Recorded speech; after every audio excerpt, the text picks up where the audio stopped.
Alors, bonjour, bienvenue sur Yoga Pyjama, le yoga, l'endroit où tu piges le yoga. Décidément, je ne suis pas très fort pour les slogans.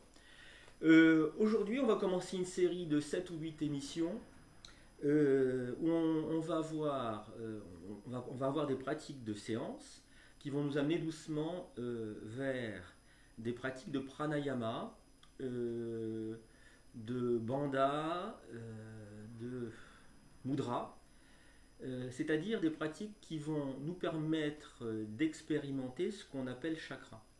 Alors, qu'est-ce que c'est que les chakras? Qu'est-ce que c'est que cette histoire-là? Ce sont, donc traduction roue énergétique, l'usage qu'on en fait. Alors, est-ce que c'est existant? Oui, c'est existant. Est-ce qu'on le ressent? Pas forcément. En tout cas, tant qu'on ne pratique pas. Est-ce que ça a une influence sur ce qui nous compose, c'est-à-dire le psychisme, le mental et le corps? Oui, ça a une véritable action. L'idée, c'est que, en fait, on passe d'une matière, le corps physique, à quelque chose de plus en plus subtil. Donc du corps physique au corps énergétique, ça concerne directement les chakras, au corps mental. Les chakras, c'est comme une table, un tableau de commande qui va agir en direction du corps ou qui va agir en direction du mental. C'est aussi peut-être l'expression symptomatique du corps et du mental. Qu'est-ce qui nous intéresse de la pratique? Au moins deux choses.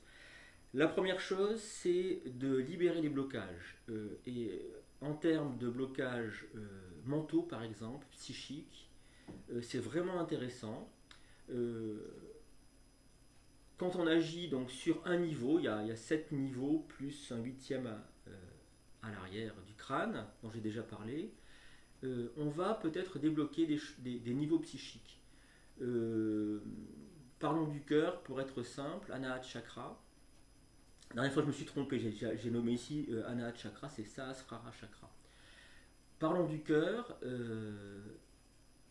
Si je suis très lié à cet espace-là, bien je vais être tourné vers les gens, les aimer, envoyer de l'amour, mais peut-être que ce sera trop. Et peut-être que ce sera au détriment d'autres choses ailleurs. Peut-être au détriment de l'ego, au niveau du nombril. Je penserai moins à moi, pas suffisamment à moi. Et c'est tout ça qu'on essaie de libérer et d'équilibrer, en fait. Ça, c'est un premier aspect. Donc, imaginez de l'eau qui coule dans un sens ou dans l'autre, dans tous les sens, à partir des chakras, tous les nadis, tous les méridiens du corps. Et s'il y a des petits blocages, eh bien, ça n'arrose pas le, le jardin que nous sommes ou la terre que nous sommes. Euh, on commencera par voir une pratique qui s'appelle Anuloma Viloma Pranayama. Ça veut dire en fait soleil et lune. Ça parle de Ida et Pingala. J'espère que je ne m'inverse pas. Quand je parle de ces choses-là, je passe sur un autre cerveau en fait. J'ai du mal avec les mots. C'est pour ça que je crée des confusions des fois. Et donc du coup, on va commencer par Ajna Chakra, le point intersourcilier. Alors ici, ça s'appelle le Kshetram, c'est-à-dire la projection sur la surface du corps. Et puis le véritable chakra, il est à l'intérieur. Si je fais rentrer deux points de baguette, tac, une entre les deux yeux, une ici, ça va se rejoindre au milieu du crâne et c'est là que se situe Ajna Chakra. Mais on peut interagir avec lui à partir de la surface. Ajna Chakra, en quoi il m'intéresse? Il m'intéresse du fait qu'il est en lien direct avec le mental. Par exemple, dans la posture d'équilibre, c'est lui qu'on va convoquer, qu'on le sache ou pas, qu'on le veuille ou pas. Donc, il va agir directement sur l'apaisement et l'équilibre du mental. Il agit aussi sur. Alors, la traduction, il y en a plusieurs, mais ce serait connaissance. Ajna égale connaissance. Donc, il nous permettrait de voir directement les choses, de les savoir ou de les connaître. Je sais qu'on fait un distinguo entre les deux termes. On va dire connaître. Mais de voir à savoir, il y a une syllabe en français, c'est pas inintéressant non plus. Ce point-là, ce sera à la fois l'équilibre et du mental, et puis la connaissance directe. C'est-à-dire pas celle qu'on voit dans les livres, pas celle qu'on nous apprend à l'extérieur, non, un savoir direct, spontané, intuitif. Et du coup, c'est bien de commencer par là pour apprendre à se connaître et à se faire confiance. Ça, c'est important. Faire confiance dans notre ressenti, dans ce qu'on perçoit, dans ce que l'on comprend du monde. Même si tous les autres ne sont pas d'accord avec nous, ça n'empêche pas qu'ils aient tort forcément les autres. Hein. Mais ça veut dire que soit on détient une parcelle de vérité et qu'elle est bonne à exprimer. Voilà. Pourquoi commencer aussi par Ajna Chakra? Dans la tradition, on commence par Muladhara Chakra, le chakra racine. Eh bien, on commence par quelque chose d'assez élevé spirituellement, de moins ancré dans la matière, pour cette histoire d'apaisement, pour ensuite aller voir le reste. Imaginons que j'ai un blocage, on va reparler d'Anahat Chakra affectif. J'étais abandonné par mes parents, j'ai eu des espoirs amoureux terribles, des fractures de vie au plan de la relation à l'autre terrible. Eh bien, je me suis renfermé là, ça passe plus, ça bouge plus, je suis rigide, je suis dans le jugement vis-à-vis de l'autre, vis-à-vis de moi-même, hyper fragile, même si j'ai une grosse carapace. Bon. Et quand je vais aller voir ça, si je vais y voir sans apaisement produit par Ajna Chakra, eh bien ça risque d'être un effondrement psychique. Je vais entrer en pleurs, je ne vais pas pouvoir affronter la chose, je ne vais pas pouvoir la voir à distance, je vais être complètement identifié à cette émotion débordante. Et du coup, je ne vais pas faire de progrès, je ne vais pas libérer. Au contraire, je vais m'éloigner de cet endroit de douleur, compris, ressenti comme de la douleur, et je ne vais pas y retourner. Vous savez qu'on a ce réflexe-là de ne pas aller voir la douleur. Hein. On l'évite, on la fuit, absolument, et y compris dans le corps. Et l'intérêt de la pratique du Hatha Yoga et de ces succédanés, ou de ce qui se greffe, qui sont inclus dans la pratique du Hatha Yoga, comme la pratique des chakras, ou du pranayama, l'exercice de l'énergétique, nous permettent d'aller y voir sans n'être plus identifié à la douleur. N'être plus identifié à la douleur, qu'elle soit corporelle ou psychique, c'est souvent d'ailleurs l'une et l'autre, elles sont imbriquées, c'est un... Donc ne plus s'identifier à ça, c'est un moyen de résoudre le problème, de s'échapper, de se libérer. Voilà. Une introduction un petit peu plus longue aujourd'hui pour le premier, puisqu'il a fallu que je vous parle de cette histoire d'énergétique. C'est passionnant, c'est vraiment passionnant, et ça interagit sans cesse donc avec soi, entre soi et le monde. Au bout d'un certain temps de pratique, n'espérez pas de toucher aux choses éclairantes immédiatement. Il faut 1 an, 2 ans, 3 ans, 10 ans de pratique. Pas forcément tous les jours, pas de manière hyper intense, mais être présent de temps en temps à ces pratiques. La pratique qui vient de Satyananda, là, un yogi, dit qu'il faut pratiquer 1 mois par exemple, tous les jours, ce que je vais vous proposer en fin de séance. Pourquoi pas? Moi je sais que je l'ai pratiqué pendant 3 ans, y compris quand je faisais du scooter. Alors ça c'est mon expérience à ce sujet intéressante. J'étais donc sur un scooter 2 roues, j'ai un scooter 3 roues maintenant, mais je ne voulais pas tomber, surtout pas pour ne pas risquer de ne pas pouvoir travailler et gagner ma vie. Et quand on est sur un 2 roues, que ce soit une mobilette ou un 1200, une moto, il faut être vigilant à ce qui se passe parce qu'on est très fragile, il n'y a pas de carapace extérieure. Et donc il faut être présent. Le problème, c'est que quand on regarde la route, les pensées viennent automatiquement et on n'est plus attentif à ce qui se passe. Et donc je pratiquais l'exercice que je vais vous faire pratiquer en fin de séance, Anuloma Viloma Pranayama, tous les jours où je prenais mon scooter, plus les fois où je donnais des cours, juste avant le cours, pour m'apaiser. Et en scooter, c'est extraordinaire parce qu'on se dit c'est pas possible, il fait un exercice de pranayama et il va pas être attentif. Et bien au contraire. Ça permettait d'arrêter de penser, c'est ça qui est visé, et donc du coup d'être hyper présent à tous les événements sans crainte. Alors ça c'est passionnant. J'arrivais un petit peu trop vite dans le virage, j'avais pas mal calculé mon coup et j'ai pas de crainte. Parce que je peux... Et donc du fait de ne pas avoir de crainte, je suis apaisé, j'intègre toutes les données de la vie. Et donc voilà, à quoi ça sert, en tout cas ça m'a servi Ajna Chakra. On y va maintenant sans plus prendre de temps, pas perdre, mais prendre de temps. Alors, on va commencer par des pratiques très simples. Vous allez les retrouver au fur et à mesure des séances, ça c'est normal. Quand on fait plusieurs séances différentes, forcément on retrouve des postures. Et puis, ne vous inquiétez pas, plus tard, on ira vers des postures peut-être un peu plus rares, plus élaborées. Bon, on verra tout ça. On va commencer, donc ensemble, on sera allongé au sol en croix Saint-André, ça s'appelle, en- les bras au-delà de la tête. Et puis on va respirer en ressentant le corps. Alors on y va tout de suite ensemble. Vous allongez, vous écartez les pieds l'un de l'autre, les jambes sont allongées. Inspire, vous envoyez les bras au-delà de la tête et les bras sont allongés aussi. Sont écartés, pardon, les mains sont écartées. Comme d'habitude, si les coudes sont décollés du sol, ça veut dire qu'il y a un problème d'épaule. Je redescends mon bras jusqu'à ce que mon coude revienne en contact avec le sol. Et du coup, mon épaule est libérée. N'allez pas trop loin non plus.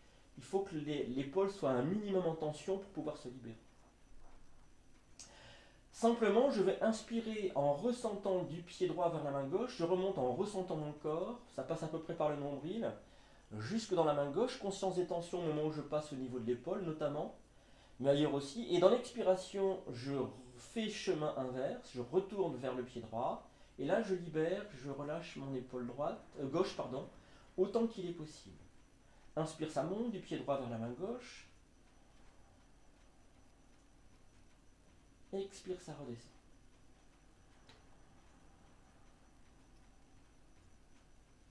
Quand je dis ça, c'est le souffle. Inspire, conscience des tensions dans le haut du corps, vers l'épaule. Expiration, j'essaie de relâcher.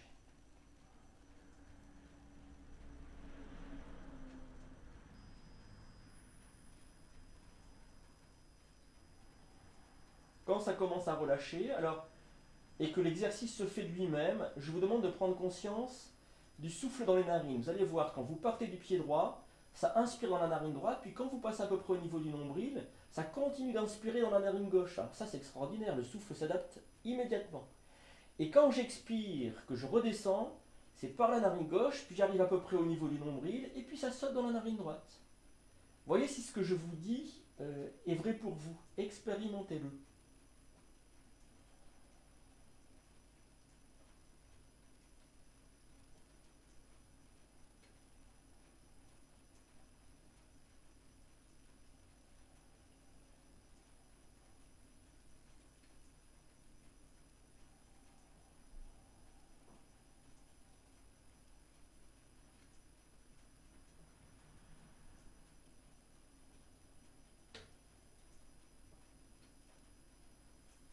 Et puis on passe de l'autre côté, vous allez inspirer donc du pied gauche vers la main droite.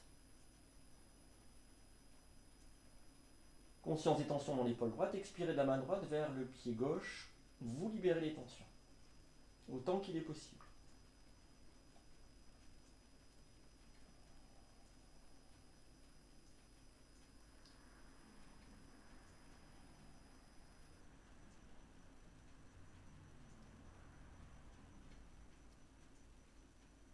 Si vous ressentez le souffle sauter d'une narine à l'autre, elle inspire puis elle expire, eh bien c'est tant mieux, c'est ce qui se passe réellement.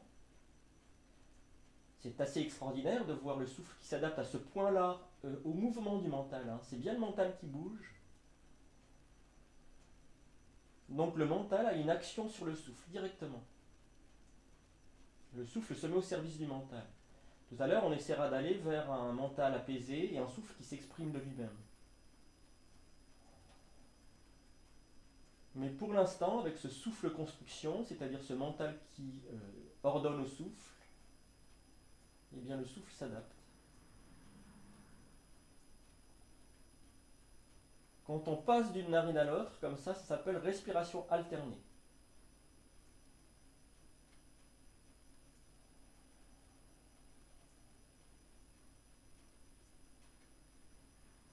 On va arrêter la pratique là. Ramenez les bras coudes pliés pour protéger vos épaules. Fermez le compas. Recalez le corps si nécessaire. On a bien entendu, alors il y a plein de choses à chaque fois dans les postures, dans les pratiques. Mais ce qui est entendu par tous, c'est l'ouverture de ses hanches et des épaules. Vous entendrez moins parler ou pas du tout de respiration alternée dans cette posture. C'est pourtant extraordinaire. Il me semble que c'est le feu qui couvre sous la braise, cette respiration dans la posture. Hein. Ce qui n'est pas visible directement et pourtant qui produit une efficacité, une chaleur tangible, réelle. Et notre activité, notre action, c'est d'en prendre conscience. Hein. Souvenez-vous, c'est plus que la moitié de la pratique, la conscience. Et là, on convoque directement Bouddhi, c'est-à-dire le haut niveau de l'intelligence. Une conscience directe, qui n'est pas intellectuelle. Hein. Ça n'a rien à voir avec l'intellectualisme ou l'intellectualité, sans que cela soit péjoratif. Hein. Et puis, si vous souhaitez, vous allez pouvoir vous étirer, bâiller, soupirer. Alors, on va continuer la pratique. On l'a déjà faite, mais je vous la remonte rapidement. J'ai les doigts entrecroisés sur les... Donc, paume de main tournée vers les pieds, posée sur le corps. Inspire, donc je vous montre. Les bras partent au-delà de la tête, les épaules en contact avec le sol. Expire, je pousse dans les mains, je tends les bras. J'inspire dans l'immobilité, ça va créer une pression dans le haut du buste, donc dans les épaules. C'est vraiment très efficace pour libérer les épaules. Expire, je ramène dans la longueur du souffle les mains en contact avec le pubis. C'est bien en contact, les bras sont tendus. J'inspire dans l'immobilité. Et je relâche avec la bouche grande ouverte. C'est vraiment très important, pas une bouche. Voilà, une bouche grande ouverte avec le fond de la gorge. J'ai simplement délacé les doigts. Et le fait d'avoir délacé les doigts, comme il y avait une tension dans mes bras, tac, tout part d'un coup. Voilà. Essayez de maîtriser rien du tout. En fait, tout, c'est vraiment lâcher prise. À ce moment-là, on prendra conscience de ce qui se passe dans le mental. Il y a forte chance que ça arrête de penser ou que la pensée diminue. Alors on y va ensemble 3 fois. On entrecroise les doigts, posé sur le bas-ventre, bras tendus, donc j'ai une tension dans mes bras, mais en douceur, hein, c'est pas un effort musculaire considérable. J'inspire, les bras vont au-delà de la tête, les épaules en contact avec le sol. Expire, je pousse dans les mains, je tends bien les bras, inspire dans l'immobilité. Expire, je ramène les mains sur le bas-ventre. J'inspire dans l'immobilité.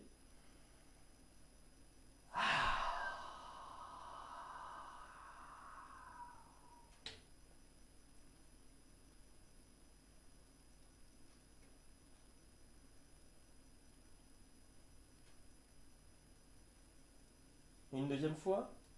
Doigts entrecroisés, paume de main vers les pieds, main sur le bas-ventre, inspire, épaules en contact. Expire, je pousse dans les mains. Inspire dans l'immobilité. Expire, je ramène. Inspire dans l'immobilité.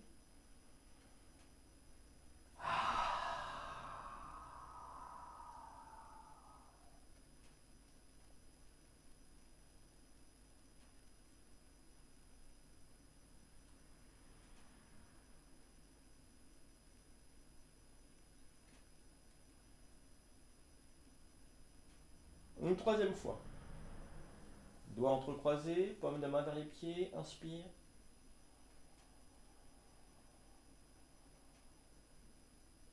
Expire, je tends les bras. Inspire dans l'immobilité. Expire, je ramène.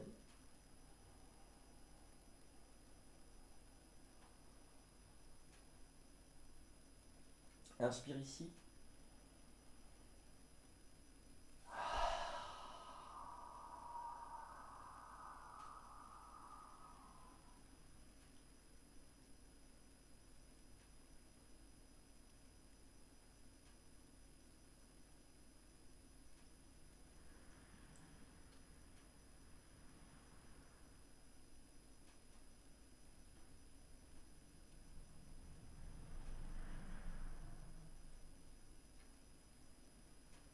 Et puis, si vous souhaitez, vous pouvez vous étirer, bâiller, soupirer.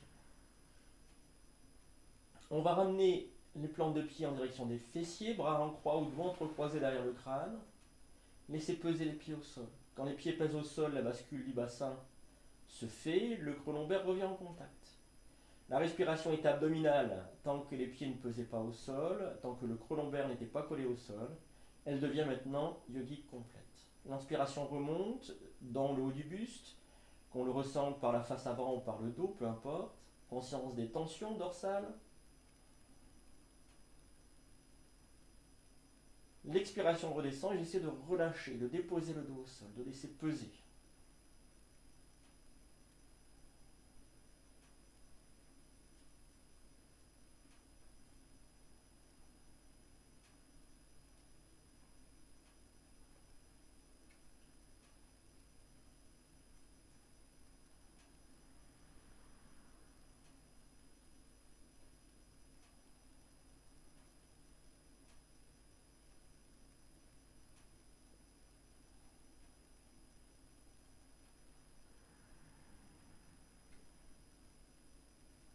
Quand c'est le moment pour vous, expiration, genou à droite, visage à gauche. Inspiration, je remonte, genou, visage de face, pour redescendre de l'autre côté, au rythme du souffle. C'est le souffle qui commande.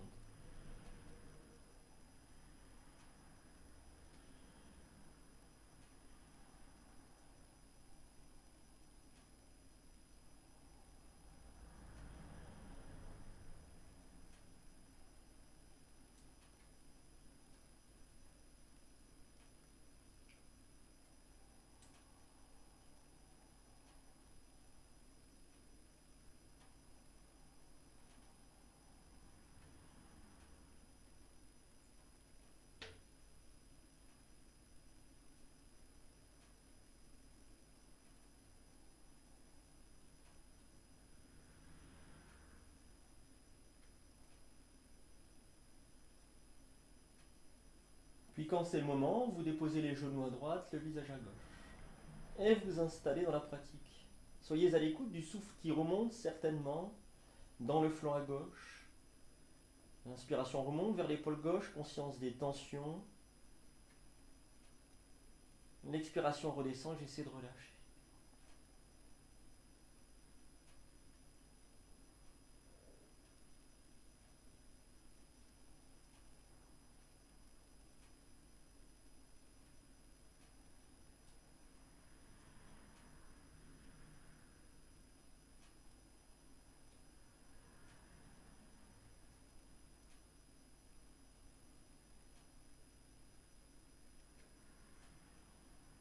Je vais remonter sur une inspiration, les genoux, le visage de face. Pour redescendre de l'autre côté, genou à gauche, visage à droite.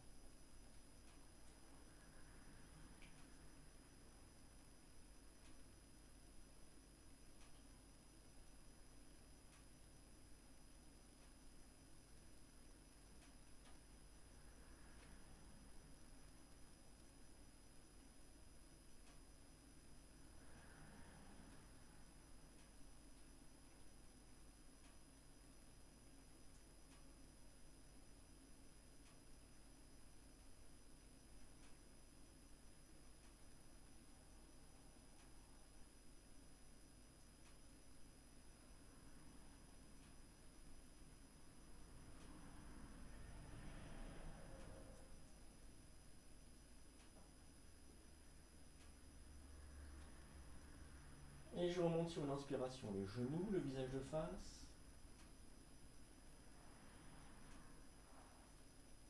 J'attrape le crâne dans les mains, les doigts en direction de la nuque, coude en direction du ciel, je soulève la tête, je bouge les épaules de droite et de gauche pour bien libérer les muscles qui longent la colonne.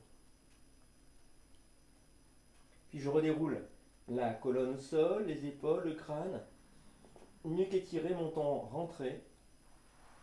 Les bras reviennent le long du corps, les jambes s'allongent, épaules basses, paume de main tournée vers le ciel. Soyez bien à l'écoute des sensations du corps en contact avec le sol. Qu'est-ce qui a lâché prise dans le corps? Qu'est-ce qui tient encore? Qu'est-ce qui résiste? Soyez au-delà du jugement. Si vous êtes avec le jugement, vous êtes alors avec le mental. Soyez avec ce haut mental, Bouddhi.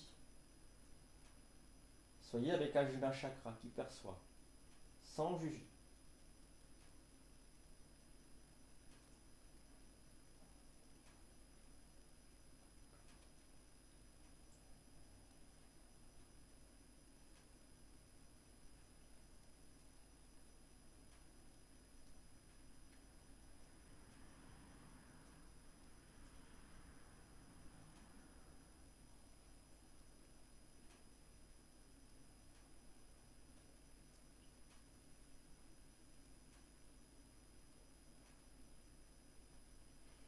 Et puis, si vous le souhaitez, vous allez pouvoir vous étirer, bâiller, souffler.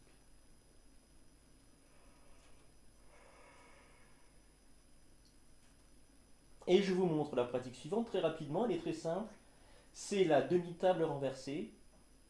Quand vous entendez demi-posture, ne croyez pas que c'est une posture à moindre prix, qui a moins de valeur que la posture complète. Elle a souvent, la demi-posture ou la variante d'une posture, euh, des effets qu'a pas la posture. Elle en a moins aussi parfois, elle en a en moins, mais parfois elle produit des effets qui sont très intéressants. Alors, je vous montre, hein, puis vous allez voir que c'est très simple. Je vais tendre la jambe droite, mon pied gauche là il est à plat, ça c'est pour stabiliser le bassin.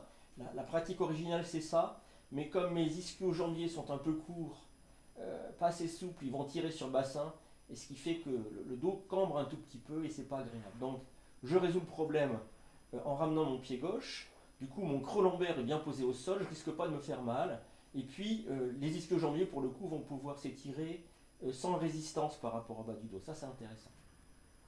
Et puis je tends le bras gauche, et le bras gauche, donc jambe droite, bras gauche, l'épaule, elle n'est pas décollée du sol, vous voyez là elle est décollée, elle est collée au sol, j'ai du mal à retirer les dos. Voilà, l'autre bras est allongé bien sûr le long du corps.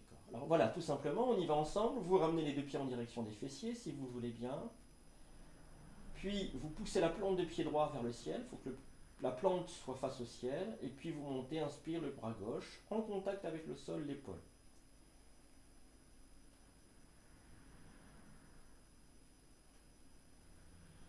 Qu'est-ce qui m'intéresse dans la posture? Eh bien sûr, ça va déposer le dos au sol, ça, il n'y a pas de souci, ça étire l'arrière de la cuisse droite, mais c'est la respiration alternée. Ça saute d'une narine à l'autre, quand vous inspirez, ça passe de la narine droite à la narine gauche,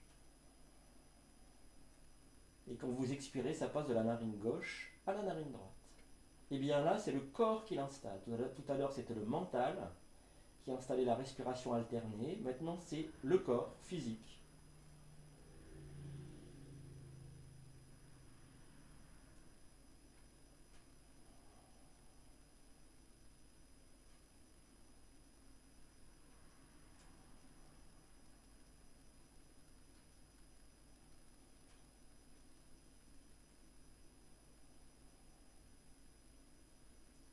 Puis reposez-vous. Plante de pied droit à plat pour pouvoir faire la posture sans embarras pour le bas du dos. Et on relâche.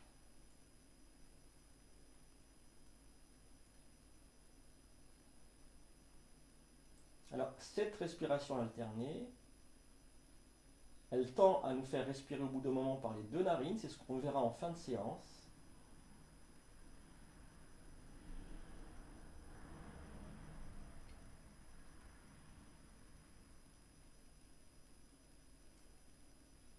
Et donc, elle apaise le mental.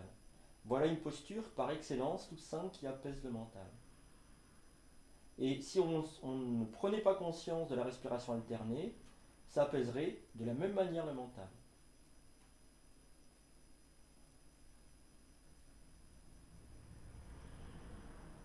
On va ramener les plantes de pied à nouveau en direction des fessiers. Alors on tend le bras droit avec l'épaule droite en contact avec le sol, puis inspire le pied gauche.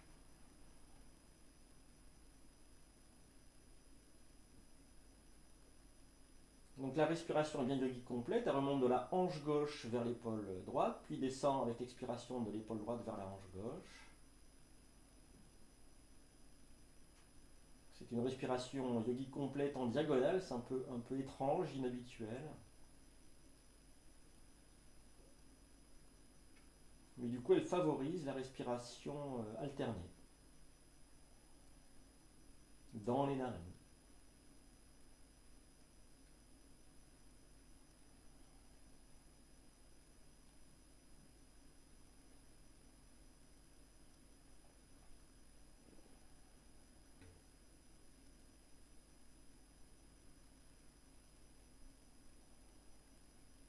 On repose le pied gauche au sol, le bras droit et on s'allonge tranquillement.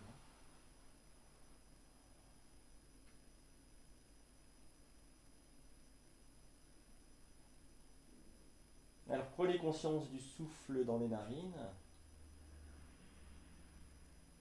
Et il se pourrait fort maintenant que nous respirions par les deux narines en même temps.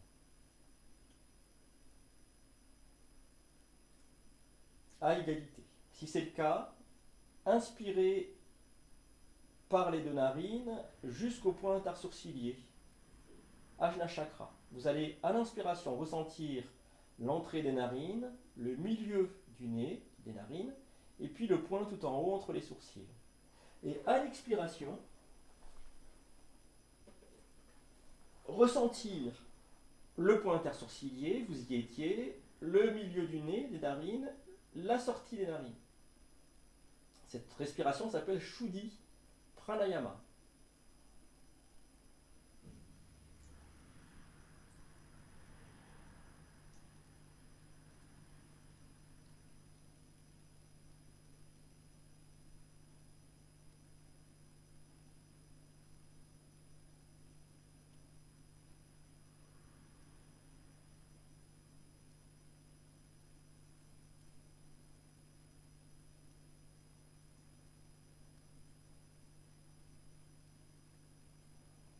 Shuddhi Pranayama, continue encore un petit peu, ça va bien entendu permettre une plus grande concentration, un plus grand apaisement, et c'est la pratique qu'on préconise avant l'exercice que l'on pratiquera en fin de séance.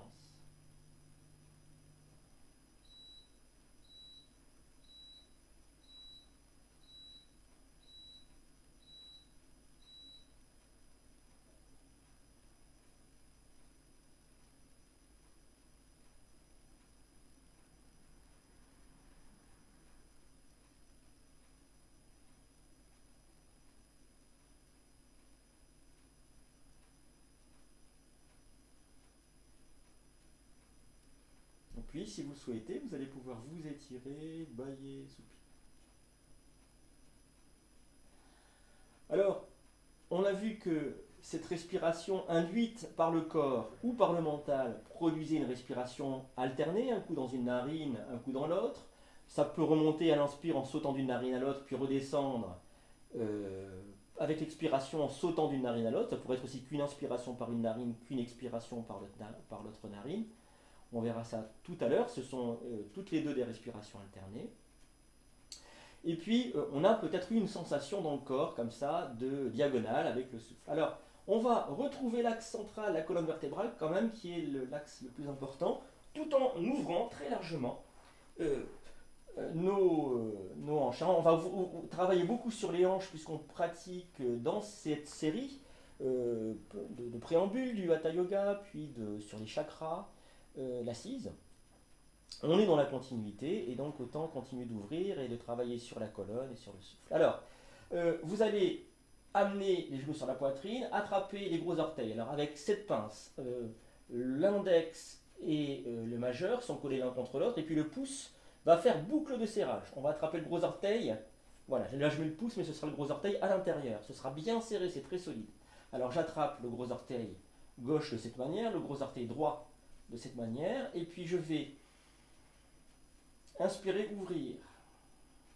Alors à la fois, on va laisser s'ouvrir le compas très largement, étendre le plus possible les jambes. Posture qui a l'air de rien, mais qui est assez costaud. Donc vous allez voir, le souffle va s'organiser dans la colonne vertébrale. L'inspire remonte et l'expire redescend.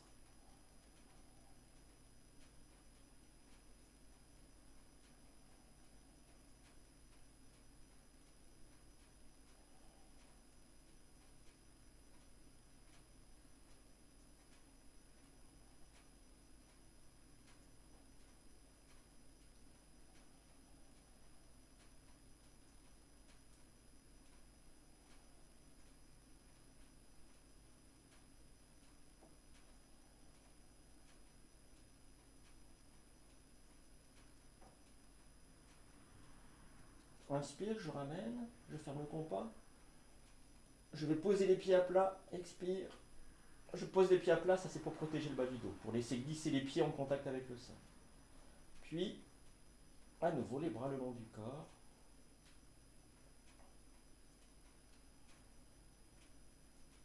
Alors, on peut aussi entendre ce qui a été stimulé, les chakras qui ont été stimulés par la posture. Et ici, c'est pas Ajna chakra, c'est plutôt Svadhisthana chakra, donc le chakra sexuel qui est juste au niveau du pubis, au-dessus, juste au-dessus des organes génitaux. Donc, à force de pratique sur les chakras, on peut percevoir, parfois, il y a des postures qu'on perçoit moins, mais il y a des postures qui sont assez conséquentes, comme celle-là, hein, parce que la plupart d'entre nous, on a peut-être pas une grande capacité à ouvrir les jambes, pas des ischio-jambiers très souples, des ischio-jambiers assez courts, et donc du coup, c'est intense. Et dans ces cas-là, il y a des perceptions au niveau des chakras qui sont aussi intenses, hein. Ça forme un tout.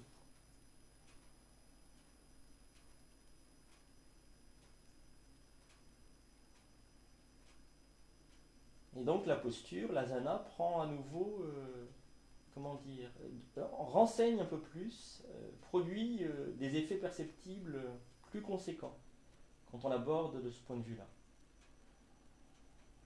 Après, ça parlera à chacun d'entre nous différemment en fonction de notre histoire, de qui on est, etc.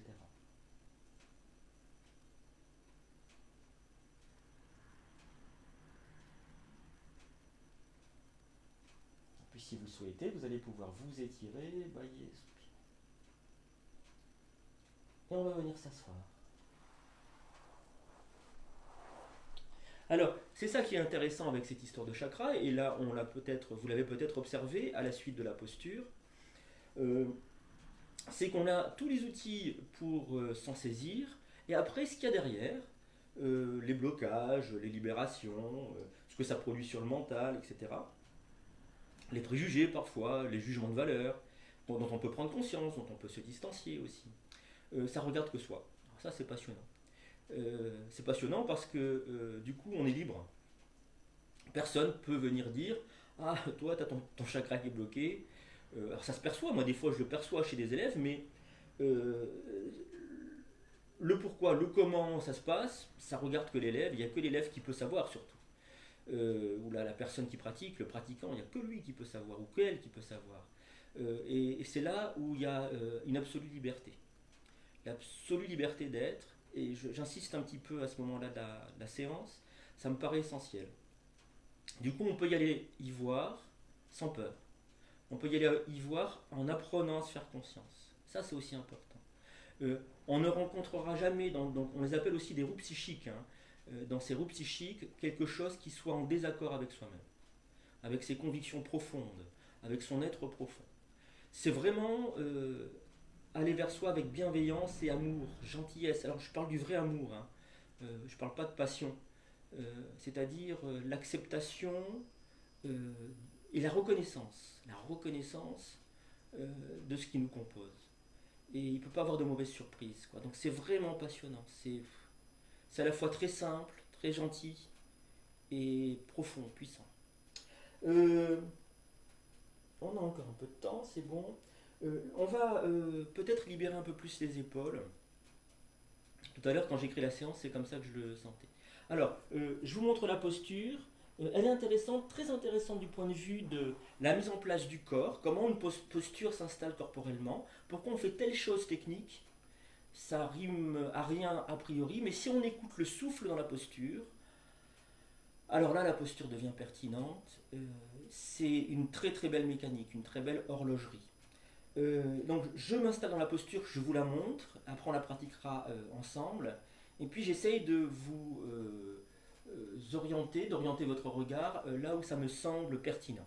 Alors, je pars à quatre pattes, j'ai les orteils qui sont retournés, alors ça fait partie du petit détail pertinent dans la posture, et puis je vais poser le haut de la poitrine, du buste, au sol, avec le menton dans le prolongement. Alors si j'ai des problèmes de cervicales, je poserai la joue, puis ensuite l'autre joue. Hein. Faites attention à vos cervicales.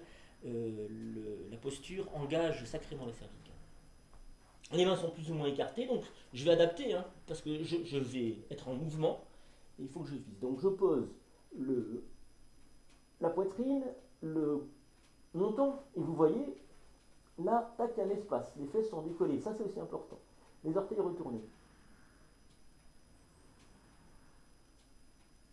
Alors qu'est-ce qui se passe? L'inspiration est dans le ventre. Quand je parle du ventre, je parle du bas du dos. Et c'est bien pour ça qu'on a les orteils retournés, c'est bien pour ça qu'on a les fesses en l'air. Hein. Et l'inspiration étant dans le ventre, vous savez maintenant, ça pousse le corps vers le haut. Donc les fesses vont partir avec le bas du dos de plus en plus vers le haut. Et puis l'expiration, elle est dans le haut du buste, de la poitrine. Et là, ça libère. On sait que les expirations nous permettent de lâcher prise. Et donc on va relâcher ce haut du dos, ses épaules, cette nuque. Souvenez-vous, ça fonctionne ensemble. La nuque, le haut du dos, les épaules avec les omoplates à l'arrière, les clavicules à l'avant. C'est vraiment une entité. Ça devrait porter un nom anatomique, cet espace-là. Hein. C'est comme une jambe en fait. Hein. Il y a autant de logique dans cet espace-là que dans la jambe. Et donc, sur l'expiration, vous allez voir, vous allez pouvoir lâcher prise. L'inspiration, tac, monte. L'expiration, lâche prise au niveau du dos. Tac, tac, tac, tac. Ça fait ça de plus en plus. Hein. Il y a comme une histoire de contrepoids. C'est une posture que j'appelle posture de retournement. C'est-à-dire qu'elle nous place dans un espace corporel, où le corps est placé dans un espace inhabituel. Et donc, du coup, on n'a plus ses repères. Et quand on n'a plus ses repères, il faut se retourner sur soi-même pour pouvoir en produire de nouveaux. Alors ça, c'est aussi passionnant. On était un peu limité visuellement, et on ouvre. Et on élargit le cadre, et on découvre des choses dont on n'avait pas conscience. Et ça aussi, ça participe d'une libération de l'être. Alors, on y va ensemble et tranquillement, si vous voulez bien. Souvenez-vous, il n'y a pas de prouesse à avoir. C'est peut-être pour vous la première fois que vous expérimentez la posture. Donc vous allez peut-être la pratiquer à 5%, 10%. Mais c'est comme quand on goûte un vin. Moi j'aime bien l'idée, même si je suis professeur de yoga. Quand on goûte un vin, on ne comprend pas tout de suite. On peut le boire, bien sûr, on peut boire des verres, mais ça rime à rien. Et voilà, un parfum. Comme un parfum olfactif, c'est pareil, c'est la même chose. Une couleur qu'on découvre, on y rentre. Hein. Tout ce qui est de l'ordre des sens. Alors, les mains sont suffisamment écartées pour poser donc la poitrine au sol. Les orteils retournés, n'oubliez pas. On peut inspirer sur l'expire, on va jusqu'au bout. Ne posez pas le ventre, posez le menton ou la joue. Les mains sous les épaules. L'inspire, prenez-en conscience. Dans le bas du dos, l'expire, dans le haut du dos, je lâche.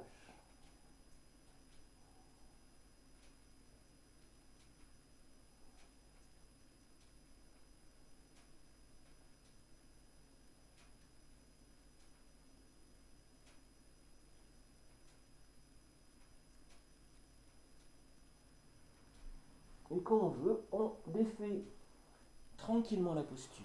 On relâche. Installez-vous comme vous voulez, comme vous en avez l'habitude.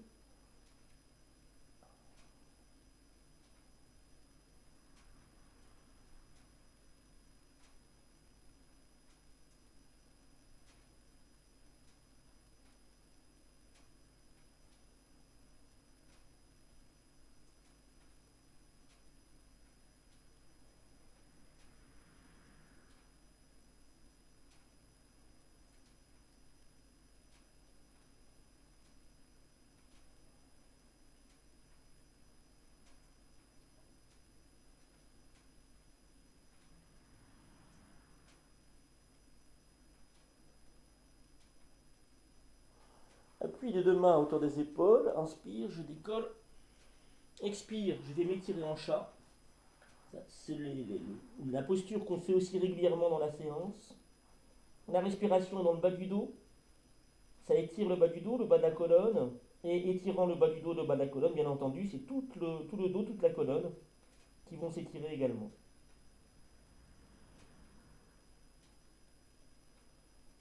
Prenez conscience du point d'appui du front avec le sol.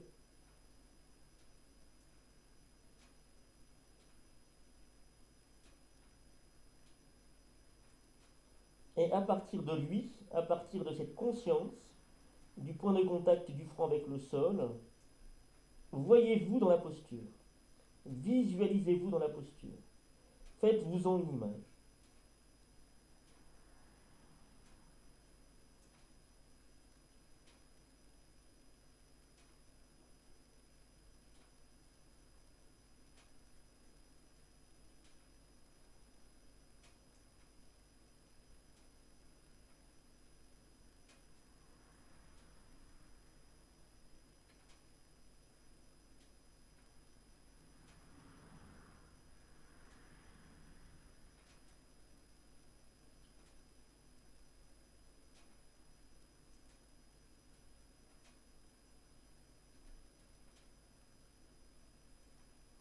Puis les mains glissent vers les genoux. Montons sur la poitrine, inspire.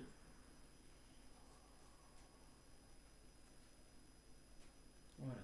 Et la colonne vertébrale a été déroulée. Si vous êtes à l'aise sur vos talons, alors un petit temps ici, un petit temps de recueillement pour percevoir son ambiance intérieure.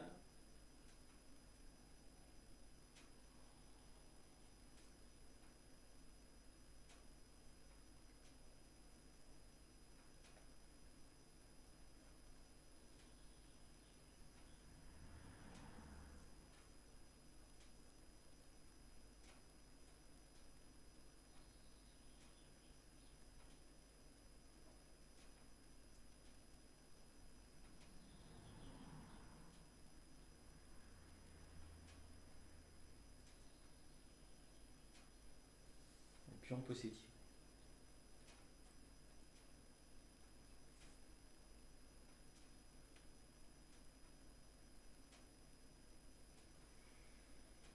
Alors, on va venir s'asseoir et puis on va expérimenter une posture d'équilibre. Et cette posture d'équilibre, elle est assez intéressante parce que le regard ne peut pas se diriger vers le sol ou vers le mur, en tout cas pas vers le mur en face de soi. Le regard va être situé vers le haut du mur, à la jointure du mur peut-être et du plafond. Et du coup, on perd un peu à nouveau nos repères. Et pour un équilibre, c'est compliqué, donc nos repères visuels.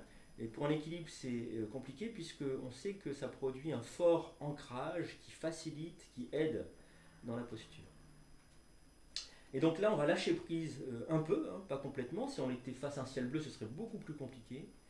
Là, il reste les défauts du mur ou les particularités du mur et du plafond. Donc on peut s'accrocher visuellement. Euh, mais on va donner la primeur à Ajna Chakra. Et c'est ça qui est intéressant. C'est-à-dire que c'est comme si on pratiquait les yeux fermés un peu plus. Et quand on d'ailleurs pratique à l'extérieur un équilibre, si on regarde vers le ciel bleu, s'il est bleu ou gris, uniforme, eh bien c'est comme si on fermait les yeux. Et du coup, on est obligé d'avoir une concentration plus soutenue, sans effort, hein, mais d'avoir une présence qui ne lâche pas euh, au niveau d'Ajna Chakra. Donc c'est vers ça qu'on se dirige, doucement, tranquillement. Ça c'est passionnant. Alors, on va déjà chercher le sacrum. Moi, je cherche un dénivelé du sol qui soit à plat. J'attrape l'arrière des genoux et puis j'ai ramené les plantes de pied. Je soulève les plantes de pied et tac. Est-ce que je peux me poser sur mon sacrum? L'os est plat, triangulaire, et donc c'est déjà l'assise, hein, c'est déjà un équilibre. Ok. Euh, je vais passer mes mains à l'intérieur et attraper comme tout à l'heure mes gros orteils dans la pince index, majeur, pouce. Je fais marche arrière avec les talons et je reviens sur le sacrum. Est-ce que c'est possible pour moi? Il va y avoir trois étapes dans la posture. Eh bien, je vous propose de vous arrêter à l'étape qui vous convient le mieux.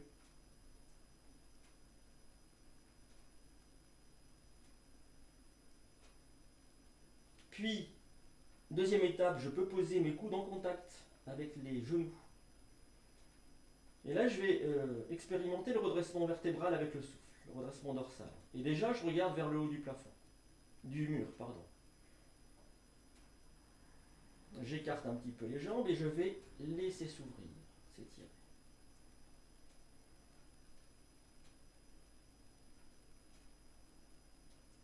Prenez conscience d'Ajna Chakra dans la pratique.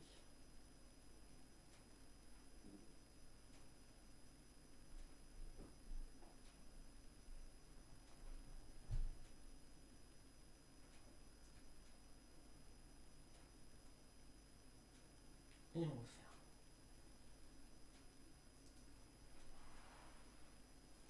On prend juste un instant allongé, si vous voulez bien. Restez présent à Ajna Chakra, le point intersourcilier.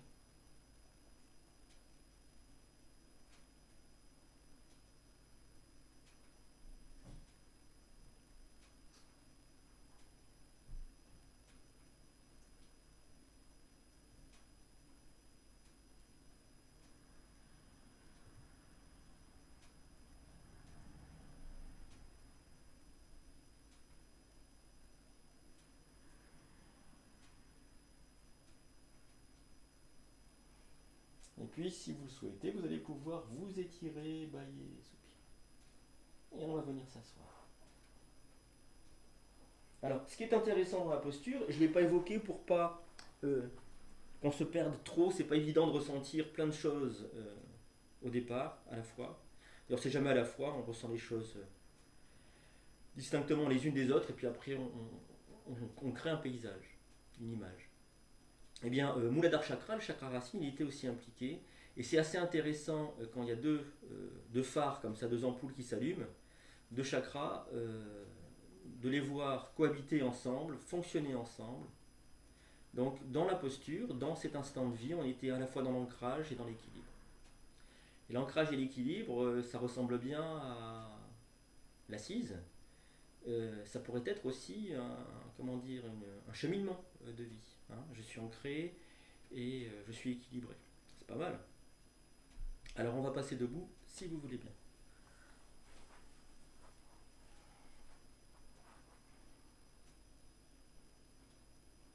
Alors, j'ai prévu peu de choses debout. Aujourd'hui, on va quand même pratiquer une salutation au soleil. Quand je dis une, c'est deux voire peut-être un peu plus. On va voir, en fonction du temps. Et puis, on finira par une très belle posture de torsion, bras en croix. Elle est vraiment très bénéfique pour le dos, pour le mental aussi. Quand le dos est libéré, ça fait du bien au mental. Et après, on verra cette pratique donc de Anuloma Viloma Pranayama. Donc, on fera durer sur 10 minutes à peu près. Hein. Ça va être long comme assise si vous n'avez pas l'habitude.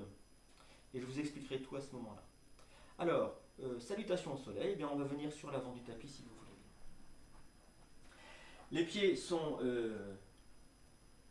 serrés l'un contre l'autre, tout du moins parallèles. Il faut que je sois visible. Donc, je vais me mettre plus par là. Ça devrait fonctionner avec le cadrage. J'imagine comme des racines qui vont m'enraciner profondément dans la terre, au centre, au creux de la terre. À un moment donné, je vais déverrouiller l'arrière des genoux, relâcher les tensions, et puis il y aura cette bascule vers l'arrière, donc cette obligation de bascule du bassin, de décambrer, et ce redressement vertébral qui va se faire à la suite. On voit que tout ça, ça ne passe pas par le mental. Ce qui passe par le mental, c'est le réglage de la posture. Et une fois que la posture est consciemment bien installée, c'est-à-dire en fonction de la logique corporelle et pas en fonction des représentations mentales, hein, ou alors il faut des représentations mentales justes, qui intègrent complètement la logique, qui se mettent au service de la logique corporelle, alors il n'y a plus besoin de penser, les choses se font d'elles-mêmes, se redressent d'elles-mêmes. Plus ou moins selon le temps de pratique que nous avons eu, 1 an, 2 ans, 10 ans, 20 ans, et l'intensité de pratique. Mais après, ça dépend que de la pratique.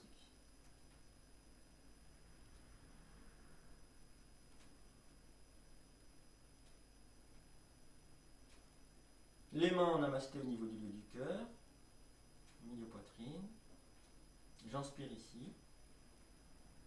Expire, les coudes se rapprochent. Inspire, les bras montent. Expire, flexion vers l'avant, tendez bien les bras, le dos aussi. Le pied droit loin derrière, inspire. Le pied gauche à hauteur du droit, expire, je regarde ou entre les deux mains ou le nombril, inspire et je mets au sol. J'allonge les coups de pied et je m'étire en chat. Inspiration cobra, la poitrine frôle le sol, je pousse dans les mains, je tire un peu sur les mains, je serre bien les fesses.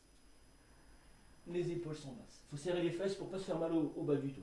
Expire, à nouveau la posture de la montagne, puis mon pied gauche entre mes deux mains, et inspire. Le pied droit à hauteur du gauche. Je peux attraper les chevilles, moi j'aime bien, pour étirer le dos et accentuer un petit peu la flexion vers l'avant. Inspire, je serre le ventre.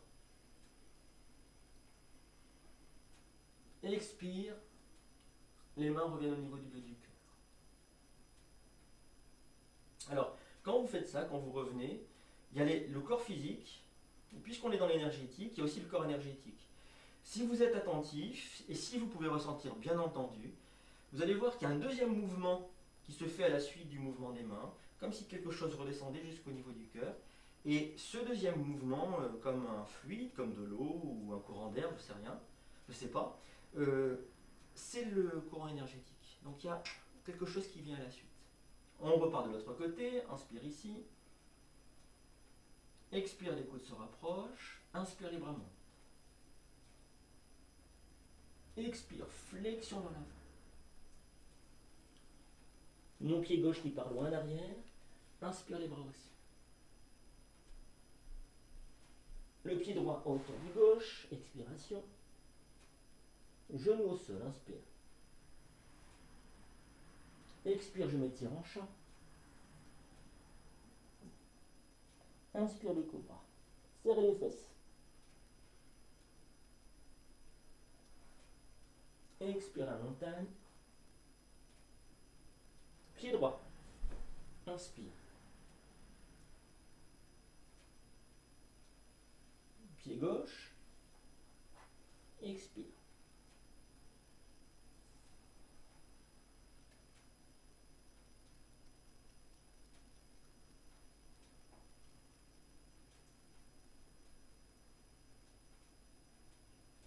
Encore deux salutations si vous voulez bien. Inspire ici. Expire, les coudes se rapprochent. Inspire, les bras montent. Expire, flexion vers l'avant. Mon pied droit loin derrière. Inspire. Pied gauche à hauteur du droit. Expire. Genou au sol. Inspire. Expire. Le cobra. Inspire, n'oubliez pas de serrer les fesses. Expire. Alors, je ne sais plus quel pied. Ça doit être le pied gauche. Inspire. Le pied droit. J'attrape les chevilles. Expire. Serrez le ventre. Inspire. Expire.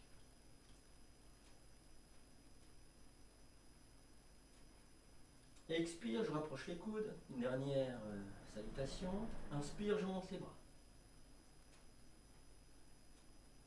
Expire, flexion vers l'avant. Mon pied gauche loin derrière.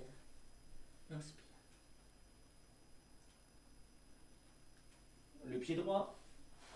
Expire. Genou au sol, inspire. Expire, je m'étire en chat. Inspire le cobra. Serrez les fesses. Expire la montagne. Mon pied droit entre mes deux mains. Inspire.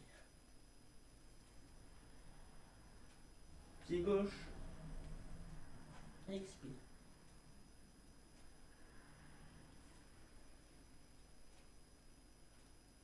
Expire. relâche tout. Pieds écartés la largeur des hanches sur une même ligne.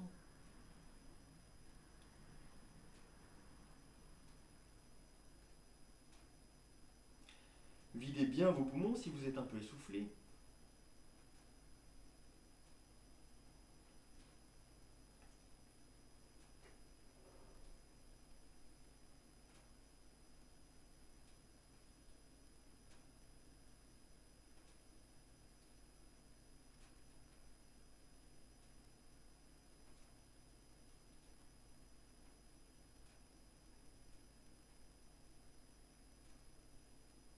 Vous pouvez être présent et présente au souffle.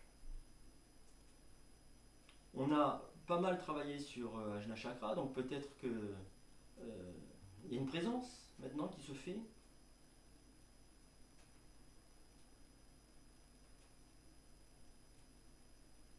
Vous voyez si cette présence est concomitante, va de pair avec une espèce d'apaisement du mental, une non-pensée.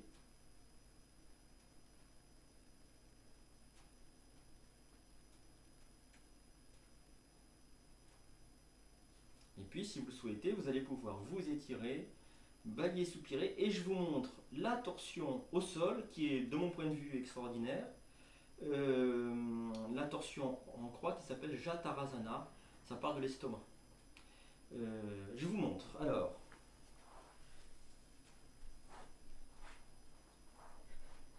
je suis bras en croix, j'ai ramené les plantes de pied en direction des fessiers et je vais poser, donc mon bassin est dans l'alignement du buste et je vais le décaler, je vais le poser sur la gauche.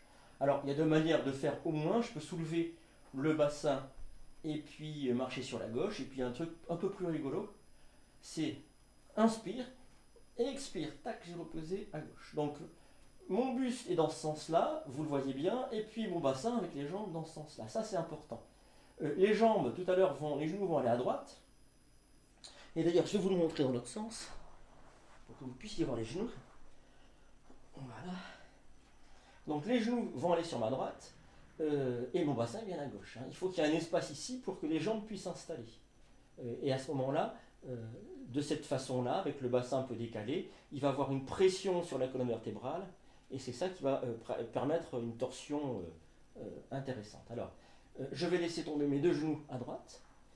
Le genou d'en dessous est en contact avec le sol. Le genou du dessus en contact avec le genou du dessous.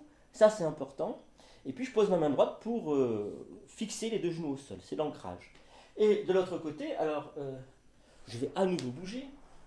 Vous allez voir. Et bien, de l'autre côté, mon bras gauche est décollé du sol. Pourquoi? Parce que personnellement, j'ai un petit souci, même un gros souci à ce niveau-là, au niveau du sacro-iliaque qui coince. Et là, la respiration va prendre tout ce côté-là. Ça va libérer. Alors, est-ce que c'est la posture? Oui, ça c'est la posture. Même si je suis un peu douloureux ici. Vous pouvez faire ça aussi. Vous pouvez poser le bras là, puis au fur et à mesure, le remonter. Ou y aller directement. Moi, je préfère y aller directement. J'adore ressentir les étirements. On y va ensemble. Alors, vous êtes allongé, vous ramenez les plantes de pied en direction des fessiers, vous posez les bras en croix. Vous allez poser le bassin à gauche, soit en levant les fesses et en marchant sur la gauche, soit tac, en allant directement. Voilà, il faut bien que votre bassin soit à gauche. Vous inspirez ici, expire, vous laissez tomber les deux genoux à droite, genou droit au sol, genou gauche collé contre le genou droit, et la main droite posée sur le genou gauche. Vous pouvez aussi laisser le coude posé au sol, de manière décontractée, à moins qu'il y ait une grosse pression, alors là vous appuyez fort avec votre main gauche. Et puis vous écoutez le souffle. Alors le souffle, il va remonter dans cette zone-là, dans le flanc, et puis aussi dans le dos. Au départ, vous risquez de ressentir le souffle dans le ventre et dans le bas du dos, essentiellement, et plus les muscles vont se libérer, plus ça va remonter vers l'épaule gauche. J'inspire donc visage de face. Sur l'expiration, eh bien, avec le corps qui part sur la gauche, le visage aussi roule vers la main gauche.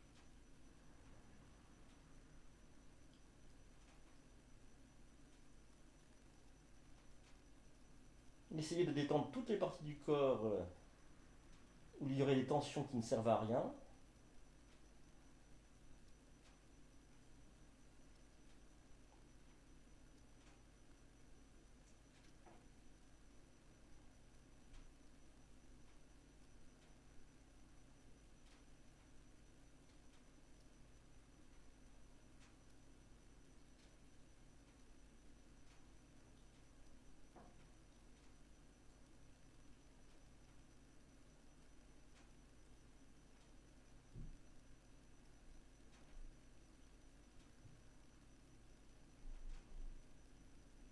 et on relâche. Alors, le genou gauche va remonter tout seul sur la poitrine, le droit va suivre forcément. J'attrape mes deux genoux dans les mains, je soulève mon crâne et j'amène le front en direction des genoux. Et là, j'ai réaligné le corps, c'est-à-dire les jambes, que je vais laisser glisser au sol, avec le buste et le crâne tout en haut du buste. Tout est aligné. Si vous pratiquez sur un petit tapis, vous serez forcément un peu de travers sur le tapis. Et vous verrez tout à l'heure, vous serez à nouveau tout droit.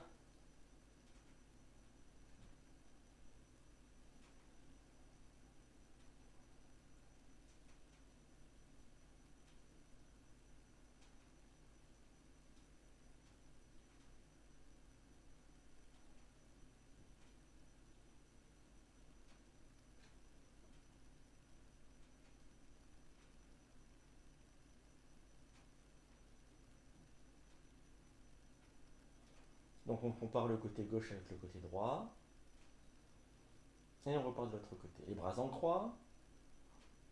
Et puis en direction des fessiers. J'amène mon bassin à droite. Donc on va le faire comme ça. Maintenant, si vous préférez, je soulève le bassin, je marche à droite avec les deux pieds, un pas de chaque pied. Je repose le bassin décambré au sol, inspire. Les genoux sur la poitrine, expire, mes deux genoux qui tombent sur le côté, ne les laissez pas tomber trop vers le bas pour pouvoir poser la main gauche sur le genou droit. Sentez le souffle dans le dos et dans le flanc à droite.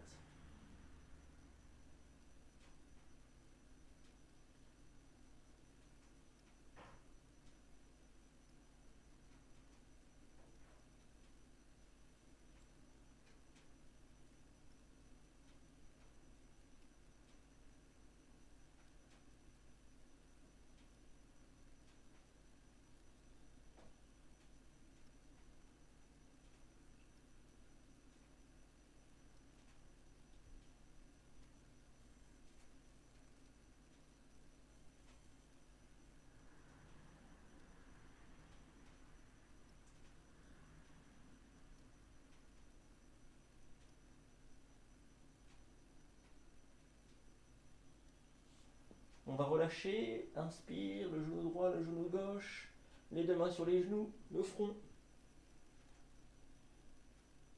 Puis je m'allonge et vous devriez avoir retrouvé l'aspect droit du corps sur le tapis.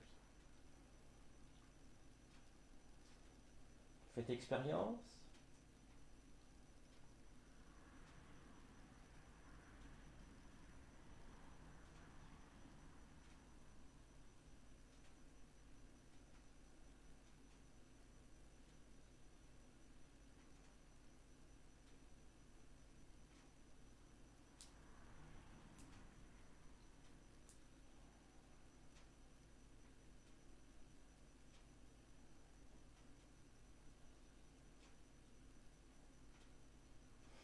Et puis, si vous le souhaitez, vous allez pouvoir vous étirer, voyez, soupirer. Et on va venir s'asseoir pour Anuloma Viloma Pranayama.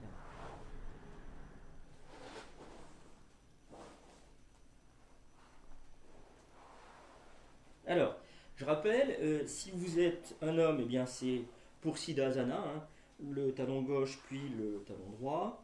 Le talon gauche, on peut le mettre en contact avec le périnée, entre testicule et anus, et les orteils du pied droit, entre mollet et cuisse. Si vous êtes une femme, alors le talon droit contre la vulve, le talon gauche sur le talon droit et les orteils du pied gauche entre le mollet et la cuisse. Alors, peut-être que vous êtes une femme et que vous êtes plus à l'aise comme ça. C'est pas que vous êtes une. Comment dire. C'est pas qu'il y a un problème énergétique ou quoi que ce soit. C'est que vous avez peut-être un problème articulaire. Ce que je veux dire, c'est que l'assise, c'est pas de la psychanalyse. C'est assez concret et il ne faut pas produire des interprétations pesantes et qui ne servent à rien. Voilà. Je dis ça parce que des fois, il y a des élèves qui font la réflexion. Alors, vous êtes assis comme ça vous convient. Alors, ça peut être aussi, vous vous souvenez, jambes écartées, du moment que le dos se redresse. Ça peut être contre un mur, ça peut être sur une chaise, pas de problème.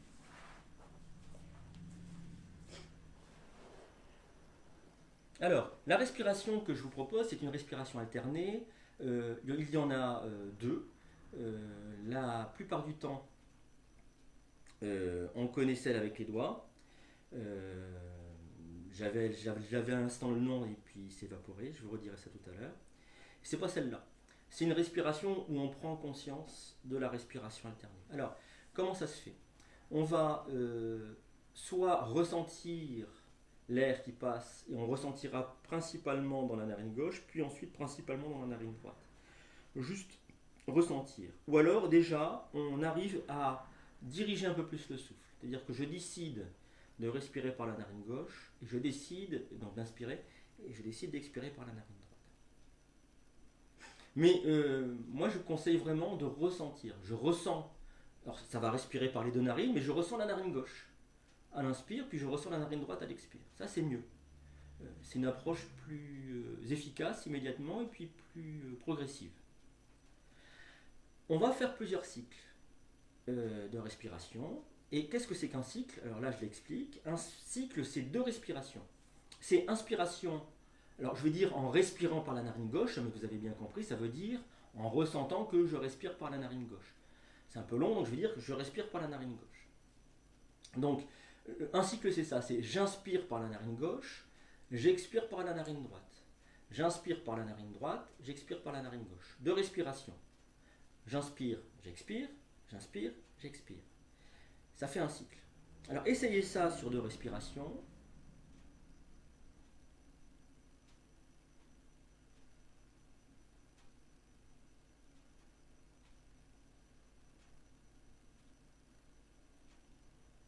Essayez de toucher à chaque inspiration Ajna Chakra, en prendre conscience.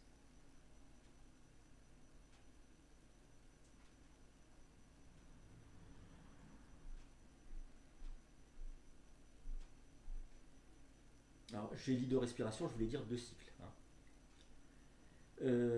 Donc, vous avez compris que sur chaque inspiration, on va stimuler Ajna Chakra. On a pratiqué deux cycles. Est-ce que c'est possible? Est-ce que vous ressentez ou pas? Si vous ne ressentez pas, on va utiliser les mains. Alors, c'est pas orthodoxe, c'est juste une approche. C'est pas la pratique, qu'on fasse bien le distinguo.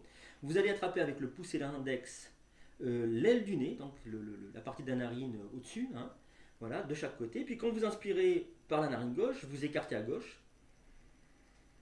Expire, j'écarte la narine droite. Je laisse écarter à l'inspire. Et de l'autre côté. En aucun cas, je ne bouge les narines. Voilà, ça m'est revenu, c'est Nadi Sodhana. Nadi qui fait référence aux méridiens. Là, on ne fait pas référence à tous les méridiens du corps. Nadi Sodhana, c'est la purification des méridiens. Ici, on ne fait référence qu'aux deux méridiens qui remontent et qui vont venir aboutir dans les narines, Ida et Pingala, et qui se rejoignent au niveau d'Ajna Chakra. On ne fait référence qu'à ça. Et là, il n'y a pas l'usage des doigts, sauf, bien sûr, si on veut ressentir et qu'on ne ressent pas. Simplement ça.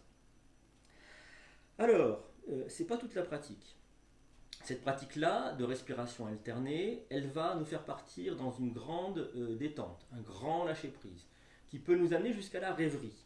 Et souvenez-vous, je pratiquais sur mon scooter. Donc, si je pars dans la rêverie, je suis sûr d'avoir un souci.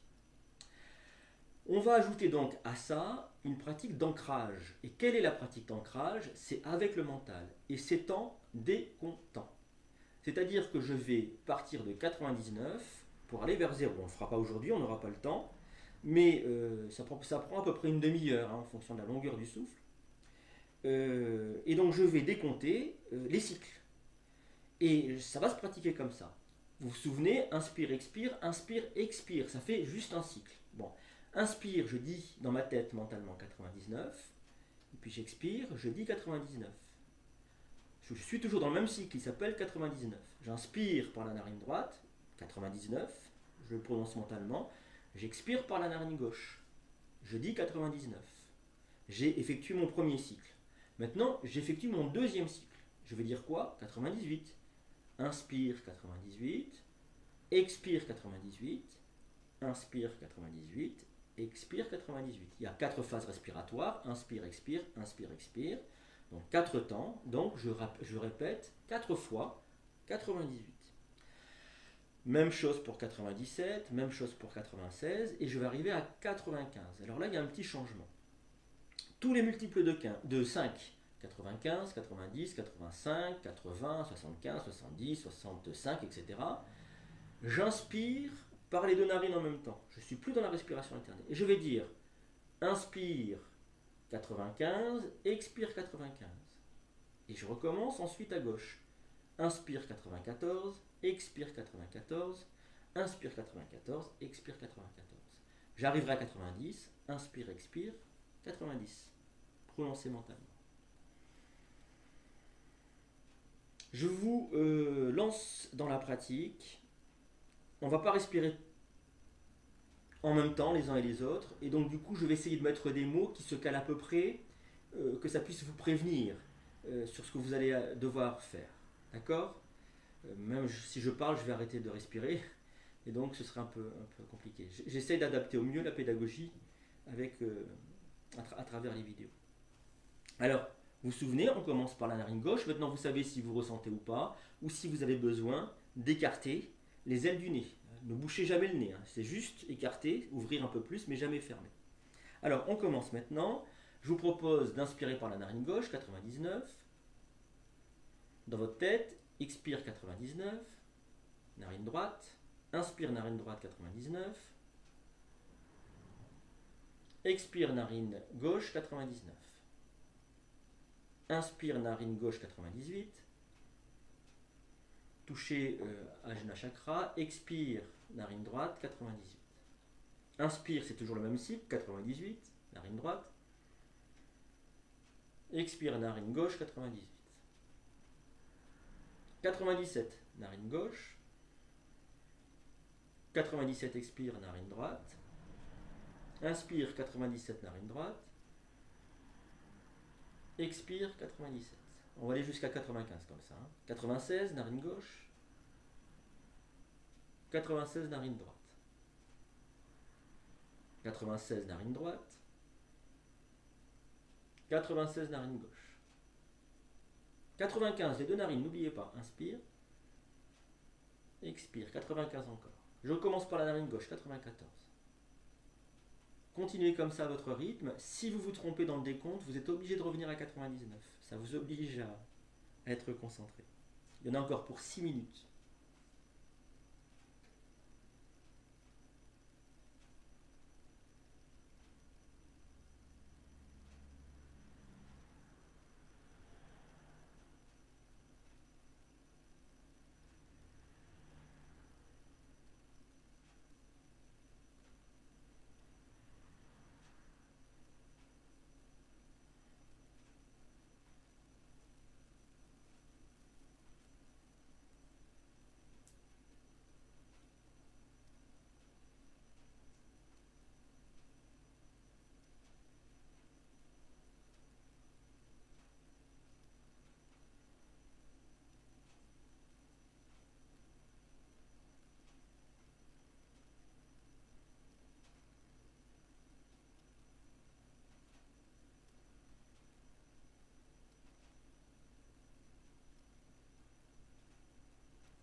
Souvenez-vous, 90, inspire, expire.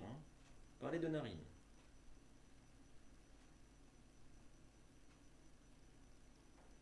Si vous vous trompez, vous êtes obligé de recommencer tout à 99. Et on repart toujours avec la narine gauche. On commence et on finit toujours par la narine gauche.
Alors, si vous avez envie de continuer, continuez. Si vous voulez vous arrêter, terminez par la narine gauche. Quand vous aurez terminé, prenez un petit temps de pause pour voir votre ambiance intérieure. Voir si vous êtes apaisé mentalement. Si vous avez très besoin d'apaiser le mental, je vous suggère fortement de pratiquer tous les jours. De pratiquer pendant la demi-heure là, jusqu'à zéro. Tous les jours, de vous y contraindre. C'est un outil, un moyen très puissant d'apaiser le mental et de se trouver soi. Satyananda propose, donc le yogi Satyananda propose, il s'appelle Swami Sarasvati Satyananda. Il propose de le faire pendant un mois tous les jours. Donc, vous pouvez faire, comme on dit maintenant, des challenges, un truc comme ça. Bon, ça n'a pas d'importance ce terme. Mais vous pouvez le faire comme un moyen de vous retrouver, de vous apaiser pendant un mois. Après, les autres chakras, ils proposent de le faire aussi sur une période d'un mois. Donc ça fait, il y en a 8 en tout, 7 plus 1, donc ça fait 8 mois de pratique. Moi, j'ai pas tout à fait pratiqué comme ça. Mais peu importe. L'idée, c'est d'y revenir. Pour moi, celui-là, c'est l'essentiel. Pour s'apaiser, pour se centrer et pour pouvoir aller voir le reste ensuite. Je vous souhaite une très belle journée, une très bonne journée. Et puis, je vous dis à la prochaine fois. Alors, on ira voir Muladhara Chakra, donc le chakra racine, et puis on remontera jusqu'à Vishuddhi avant d'aller voir Sahasrara. Il n'y a pas de pratique pour Sahasrara, mais j'en ai trouvé. Voilà, je vous remercie, je vous souhaite le meilleur. Portez-vous bien et à très bientôt.